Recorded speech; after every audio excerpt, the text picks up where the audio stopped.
So hi everyone, welcome back to my YouTube channel. I hope you all are doing very great. तो आज की video में हम cover करेंगे हमारा यूनिट 2 का जो रिमेनिंग टॉपिक था वो। ठीक है, आज की वीडियो में हम जो यूनिट 2 का जो भी रिमेनिंग टॉपिक था, unit 2 is one of the most lengthiest unit in वैदिक मैथ्स, तो इसमें थोड़ा टाइम जा रहा है, बट आई नो कि आपके एग्जाम जा रहे हैं, तो यूनिट 2 में आज की वीडियो में पूरा कवर कर दूंगा। जो प्रॉब्लम है, feel free to reach me out via comment section. I will reply all of the I will reply all of the comments. ज्यादा आते भी नहीं है, like if I exclude other videos, तो अराउंड 5 to 6 कमेंट्स ही आते हैं, तो I will reply them easily and I will help you in person, no worries at all. ठीक है, एंड अपार्ट फ्रॉम दैट हमारा एक स्टार्ट करने से पहले एक चीज बता देता हूँ। हमारा एक व्हाट्सएप कम्युनिटी है ऑफ अराउंड 190 प्लस स्टूडेंट्स का, जो DU स्टूडेंट्स हैं, एंड उस ग्रुप वो ग्रुप हमारा काफी एक्टिव है। There we share all the study materials and career talks होती है। ठीक है, तो अगर आपको वो ग्रुप ज्वाइन करना है तो आप फ्री ऑफ कॉस्ट ज्वाइन कर सकते हैं। All you have to do is you just have to click on the link which you will get on the description channel of my YouTube। ठीक है, वहां पे आपको डिस्क्रिप्शन चैनल पे link मिल जाएगा, उस लिंक पे क्लिक करना है, ग्रुप को ज्वाइन कर लेना। ऐसा करने से आपको जो डाउट्स आते हैं उसमें वो आप ग्रुप पे पूछ सकते हो, और मैं पूरा ट्राई करूंगा कि ग्रुप पे मैं जो भी आपको डाउट आ रहा है उसको सॉल्व कर पाऊँ इन द ग्रुप इटसेल्फ। ठीक है, मैं नहीं कर पाता है, मैं बिजी होता हूँ, तो जो और DU फ्रेंड्स हैं आप लोग, या जो भी नोन्स वन है, ठीक है, जो भी स्टूडेंट्स हैं अदर, उनको आता हुआ तो वो आपकी हेल्प कर देंगे। ठीक है, बहुत एक्टिव ग्रुप है, ज्वाइन कर लेना। ठीक है, तो अब टाइम वेस्ट ना करते हुए हम बढ़ते हैं with the second part of unit 2। ठीक है, दैट इज सिंपल इक्वेशन।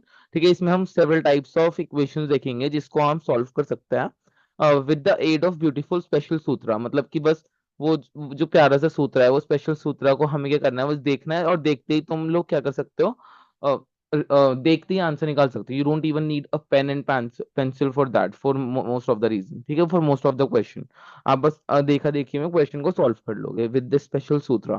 ठीक है, इस सूत्र का नाम क्या है? समूहयक्का। ठीक है, इस स्पेशल सूत्र का नाम क्या है? समाय समूहयक्का। ठीक है, तो समूहयक्का का मतलब होता है इक्वेशन। ठीक है, इसका मतलब क्या है कि जब भी हमारी जो इक्वेशन होगी वो सेम होगी, तो उस केस में क्या होगा, जो समूहयक्का है वो जीरो होगा। मतलब कि तो जो वो इक्वेशन होगी वो जीरो हो जाएगी। मतलब LHS और RHS अगर सेम है तो उस केस में जो इक्वेशन होगी वो जीरो हो जाएगी। ये बेसिक्स है, क्वेश्चंस करेंगे तो और अच्छे से क्लियर होगा। इसमें we have around 4 to 5 of meanings which you have to know. ठीक है, तो ये पांचों के पांचों मीनिंग मैं आपको आज वाले में बता दूंगा, बहुत सिंपल सिंपल से हैं। फर्स्ट सेकंड मीनिंग तो I guess I don't need even a pen and pencil to explain you all, but other के लिए मैं थोड़ा छोटा मोटा आपको नोटबुक पर समझा दूंगा, क्योंकि currently I don't have that ample amount of technology जिसकी मदद से मैं आपको एक्सप्लेन कर पाऊँ। आप सपोर्ट करो, आपकी सपोर्ट रहा तो फिर जल्दी से वो प्रोजेक्टर भी लग जाएगा, प्रोजेक्टर पे आपको पढ़ाया जाएगा।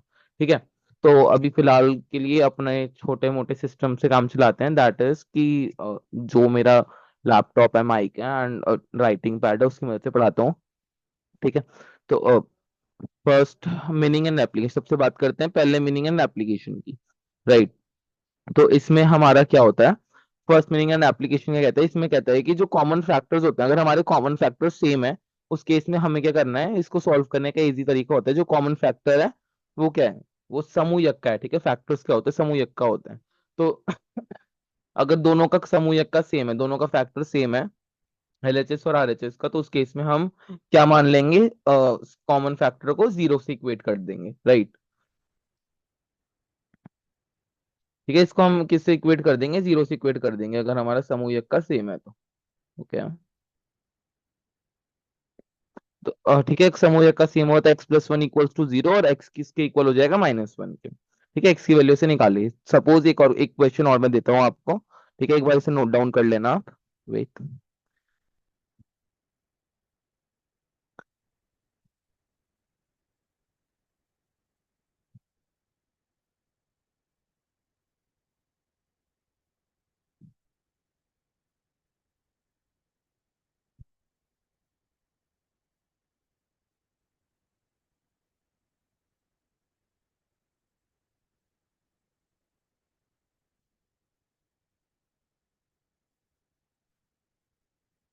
Pardon me for handwriting, थोड़ा सा वो हो गया था।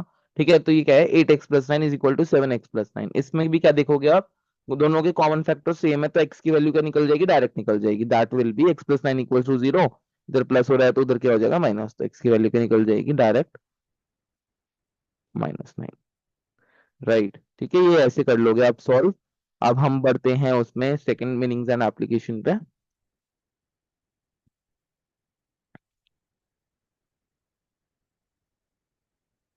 ठीक है, ये सेकंड उस पर बढ़ते हैं, सेकंड मीनिंग है एप्लीकेशन पे। तो उसमें हमें क्या करना होगा, ये भी सेम इजी सा है। सेकंड मीनिंग है एप्लीकेशन में क्या होता है इसका, पहला मीनिंग तो हमने देख लिया कि अगर समूह का सेम है तो उस केस में हम क्या करेंगे, उसको जीरो से इक्वेट कर देंगे। अब सेकंड मीनिंग क्या कहता है हमारा, कि अगर हमारा जैसे इंडिपेंडेंट टर्म्स बन जाएगा, मान लो कि यहाँ पे हमें सिंगल सिंगल वर्ड्स दे रखे हैं, x+1 है, x+1 है 7 9। ठीक है, इस केस में आप क्या कर सकते हो, LHS और RHS में अगर x ऐड कर दोगे तो उससे क्या होगा, अगर दोनों मतलब ये कह रहे हैं कि अगर आप कहीं पर भी देखते हो कि इंडिपेंडेंट टर्म्स हैं और आपको एक इक्वेशन बनानी है विद x, ठीक है, अगर आप बनाना चाहो तो बना सकते हो। उसके लिए करना पड़ेगा आपको, बोथ साइड अगर आप x ऐड कर दोगे तो काम बन जाएगा। तो आपको जो है फर्स्ट एंड सेकंड मीनिंग तो क्लियर हो गया होगा। सेकंड मीनिंग बहुत सिंपल सा था, बस अगर हम आपको कोई इंडिपेंडेंट नंबर दिखे तो उसमें आपको क्या करना होता है, फैक्टर्स बनाने के लिए आप क्या कर सकते हैं, उसमें आप दोनों साइड एक्स एक्स ऐड कर सकते हैं। ठीक है, उससे एक फैक्टर बन जाएगा, दो दो फैक्टर्स बन जाएंगे। ठीक है, ये सेकंड मीनिंग था, ज्यादा इंपॉर्टेंट नहीं था। थर्ड मीनिंग एक बार देख लो, ये इंपॉर्टेंट है।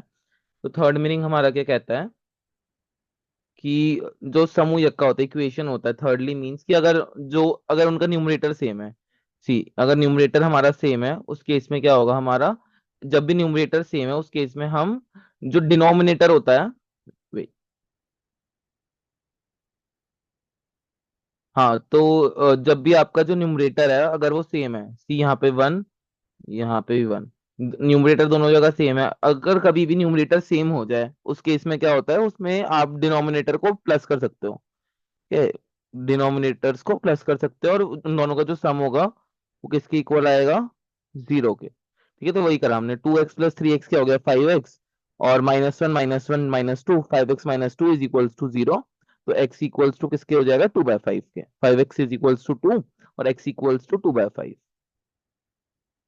ठीक है, ये इससे x की वैल्यू हमारी निकल गई। ठीक है, x इक्वल्स टू 2/5 आ गया। तो यहाँ से क्या आ गया, थर्ड मीनिंग एंड एप्लीकेशन आपका निकल गया। अब थर्ड मीनिंग एंड एप्लीकेशन भी काफी इजी सा था, नो वरीज एट ऑल। ठीक है, आई होप आपको क्लियर हो गया होगा ये। अब बढ़ते हैं फोर्थ मीनिंग की तरफ।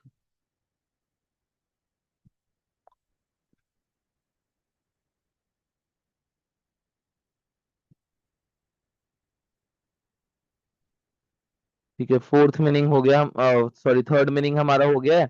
अब फोर्थ मीनिंग देखते हैं, फोर सिंगल वैल्यू। ठीक है, फोर्थ मीनिंग किसके लिए है, अगर सिंगल वैल्यू होती है हमारी। ठीक है, इस केस में क्या होगा, अगर हमारे numerator and the sum of denominator same है। सी अगर यहाँ पे न्यूमरेटर जो है, न्यूमरेटर और डिनोमिनेटर इनको प्लस करके क्या आ रहा है, 4x+16, और RHS में भी न्यूमरेटर डिनोमिनेटर को प्लस करके क्या आ रहा है, 4x+16। तो उस केस में जो हमारा सम होगा न्यूमरेटर एंड डिनोमिनेटर का, वो क्या होगा, 0 के इक्वल होगा, वही लिखा है। If the sum of the numerator and denominator and the sum of denominator are same, then जो सम होगा वो किसके इक्वल होगा, 0 के। तो यहाँ पे जो 4x+16 हो गया वो किसके इक्वल हो गया, 0 के। ठीक है, ऐसे कर दिया हमने, तो 4x+16 0 के इक्वल हो गया, तो उस केस में क्या होगा, सिंपल मैथ्स है। ठीक है, तो 4x इक्वल होगा आपका -16 के,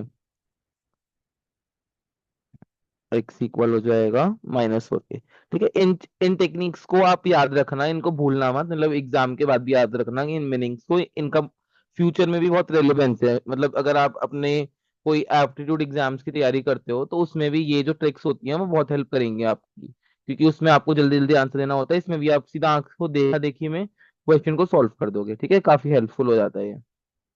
राइट, ठीक है, तो ये फोर्थ मीनिंग भी आई होप आपको क्लियर होगा। नहीं तो मैं इसे इरेज कर देता हूँ। हम्म, ठीक है, तो 4x+16 इक्वल्स टू 0 हो गया, x इक्वल्स टू -4 हो गया।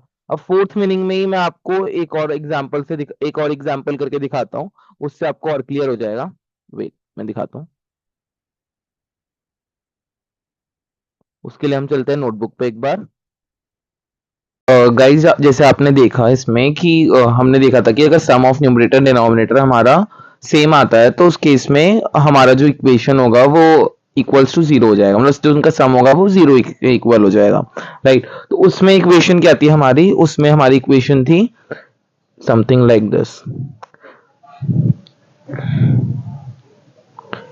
ठीक है। उसमें क्या था कि इसका डिनोमिनेटर और इसका डिनोमिनेटर सेम था, और इसका न्यूमरेटर और इसका डिनोमिनेटर सेम था, राइट। तो उस केस में क्या था, ऐसा कुछ था, राइट। तो जरूरी नहीं है कि अगर हमारा इस टाइप का लिंक दो, उसी केस में हम सम को जीरो पुट कर सकते हैं, क्योंकि जो हमारी वो है, क्या कहते हैं, जो हमारा, वेट, हाँ, तो जो हमारा इक्वेशन है वो, जो हमारा वो प्रिंसिपल है, वो ये स्टेट नहीं करता कि हमारा न्यूमरेटर डिनोमिनेटर सेम होना चाहिए। रादर वो क्या कहता है, वो कहता है कि हमारा जो न्यूमरेटर डिनोमिनेटर है उनका सम इक्वल होना चाहिए, ठीक है। इस केस में तो हमारा सम इक्वल आ ही रहा है, 6x plus 17 equals to zero, तो 6x equals to minus 17, x equals to minus 17/6, ठीक है, ये हो रहा है। पर अगर इसमें अगर आपका ऐसा क्वेश्चन भी आ जाए ना, समथिंग लाइक दिस, कि 2x plus 7 upon 4x plus 9, 3x plus 8 upon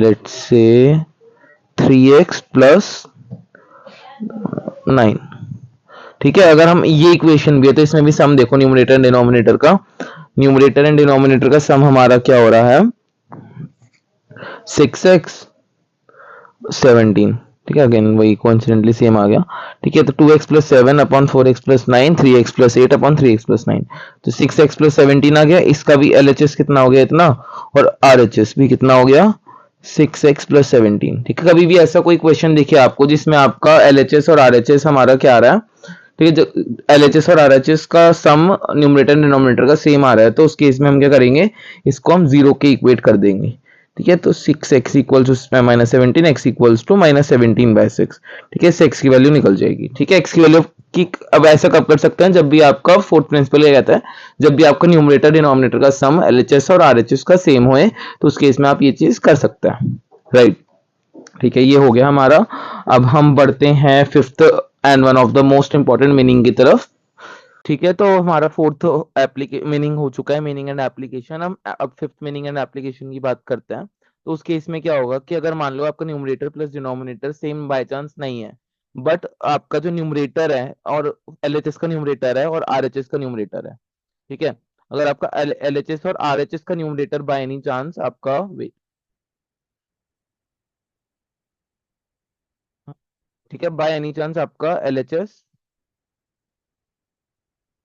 का न्यूमरेटर और RHS, वेट, थोड़ा सा लैग कर रहा है,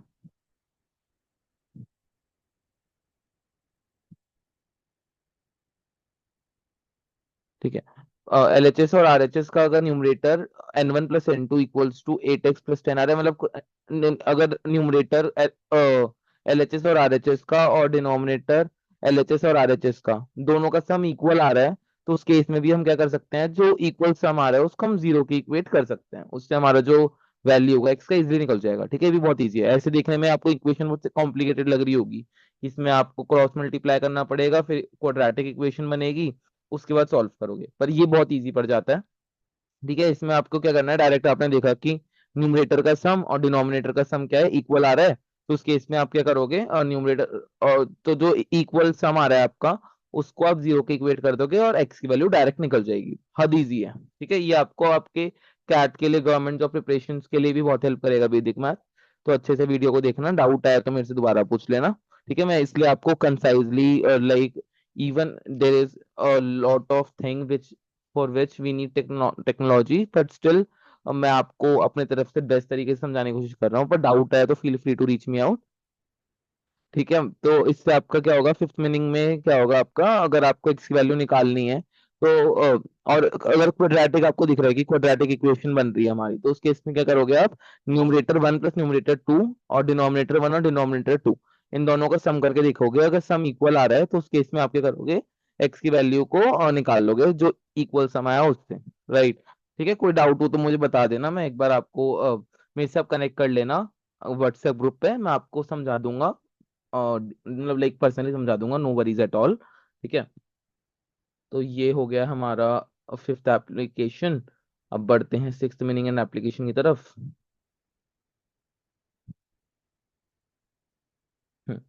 तो सिक्स मीनिंग एंड एप्लीकेशन हमारा क्या कहता है, सिक्स मीनिंग एंड एप्लीकेशन में हमारा अगर न्यूमरेटर सारे सेम है, सिक्स मीनिंग एंड एप्लीकेशन क्या रीजन देता है कि अगर आपके जो न्यूमरेटर हैं एलएचएस के और आरएचएस के दोनों के सेम है, ठीक है, दोनों के न्यूमरेटर्स चारों साइड सेम है, देखा आपने 1 1 1 1, ठीक है, न्यूमरेटर सेम है, तो इस केस में आप क्या कर सकते हो, इस केस में आप जो आपका डिनोमिनेटर है उसको आप D1 + D2, ठीक है, डिनोमिनेटर 1 + डिनोमिनेटर 2 इक्वल अगर आ रहा है डिनोमिनेटर 3 + डिनोमिनेटर 4 के, तो उस केस में जो इक्वेटेड सम आएगा उसको एक्स की उससे एक्स की वैल्यू निकल जाएगी, ठीक है। सब में आप यही ऑब्जर्व कर रहे होगे, कहीं पे आपका आप चेक करते हो कि आपका ऊपर नीचे का सम और आरएचएस का ऊपर नीचे का सम इक्वल आ रहा है तो इक्वेटेड, मतलब बेसिकली आपको लॉजिक यही लगाना है कि आपका अगर एलएचएस और आरएचएस साइड का इक्वेटेड सम इक्वल आ रहा है जीरो के, तो जो इक्वेटेड वैल्यू आई है उसको आप जीरो लेट कर लो और एक्स की वैल्यू निकल जाएगी, ठीक है। ये मेन जो कहते हैं ना जो सारांश होता है, समराइज्ड फॉर्म होता है, वो यही है कि आपको एलएचएस और आरएचएस में जो चीज न्यूमरेटर या तो न्यूमरेटर को करके देख लो या डिनोमिनेटर को करके देख लो, ठीक है, सम इक्वल आ रहा है तो जो इक्वेटेड वैल्यू है, जैसे इसमें 2x + 16 आई, उसको जीरो मान लो और उससे एक्स की वैल्यू निकल जाएगी, हद टाइम बचेगा आपका, ठीक है। तो वैदिक मैथ्स आपको यही सिखाता है कि कम टाइम में आप क्वेश्चंस को कैसे सॉल्व कर सकते हो, ठीक है। ये हो गया है आपका सिक्स मीनिंग एंड एप्लीकेशन। अब हम बढ़ेंगे, मतलब आज की वीडियो में कवर करने का मैंने प्रॉमिस किया है, तो मैं आज की वीडियो में ही कवर करा देता हूँ ये next topic, that is disguise specimen, ठीक है। डिस्गाइज स्पेसिमेन के बाद आपका बचेगा ये merger type of easy simple equation, then आपका चैप्टर 15 बचेगा, अभी दो चैप्टर और बच रहे हैं बस, फिर आपका खत्म हो जाएगा यूनिट 2, ठीक है। बेसिकली हमें दो चैप्टर्स और करने हैं अभी, 2 to 2.5 चैप्टर्स और करने हैं, then we'll be free and you will be free to with unit 2, ठीक है। यूनिट 3 4 में ज्यादा टाइम जाएगा नहीं आपका, ठीक है। मैं कोशिश करूंगा आपका ये विद इन 2 वीक्स के अंदर आपका वैदिक मैथ्स 2 का सिलेबस कंप्लीट करा दूं, but for that you I need your support, क्योंकि अगर आपको सपोर्ट नहीं आता है तो बिलीव मी गाइस, मुझे मोटिवेशन बिल्कुल नहीं आती है आपको कराने की। I am really sorry if I am saying this and becoming rude, but थोड़ा सा लगता है कि अरे मेहनत कर रहे हो, नोट्स बना रहे हो, देन भी व्यूज नहीं आ रहे हैं, लाइक लोग देख रहे हैं बट लाइक नहीं कर रहे हैं, सब्सक्राइब नहीं कर रहे हैं, तो दैट हर्ट्स, ठीक है। तो आप थोड़ा सा देख लेना, अपने फ्रेंड्स के साथ साथ भी शेयर कर दो जिनके पास वैदिक मैथ सब्जेक्ट है।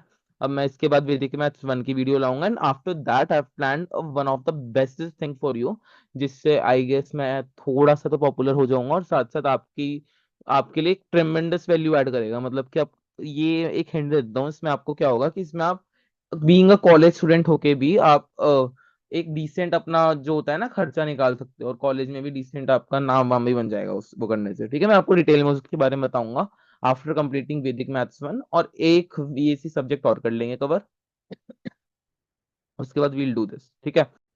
या तो ये हम एक काम करते हैं, जो डिस्गाइज स्पेसिमेन है वो नेक्स्ट वीडियो से स्टार्ट कर लेते हैं, ठीक है। But don't worry guys, video late नहीं होगा, वीडियो आपको कल ही मिल जाएगा। बस द सोल रीजन है कि इसमें क्या होगा, अगर मैं बना दूंगा तो लोगों का जो ये one of the most important topic है, राइट। तो अगर ये मैं आपको छुटवा दूंगा, और मतलब छुटवाऊंगा तो नहीं, करवा दूंगा, बट यू नो वीडियो लेंदी हो जाएगा, तो काफी लोग जो होंगे वो वीडियो को आधा देख के छोड़ देंगे, राइट। तो what I am planning is, I am still breaking my promise, but मुझे पता नहीं था कि इतना वीडियो लेंदी हो जाएगा। तो what I will do is कि मैं आपको ये डिस्गाइज स्पेसिमेन से जो रिमेनिंग बच गया वो नेक्स्ट वीडियो में कवर करा दूंगा, राइट। चलो, तो thank you for being till the end, thank you so much for supporting me, bye bye, take care.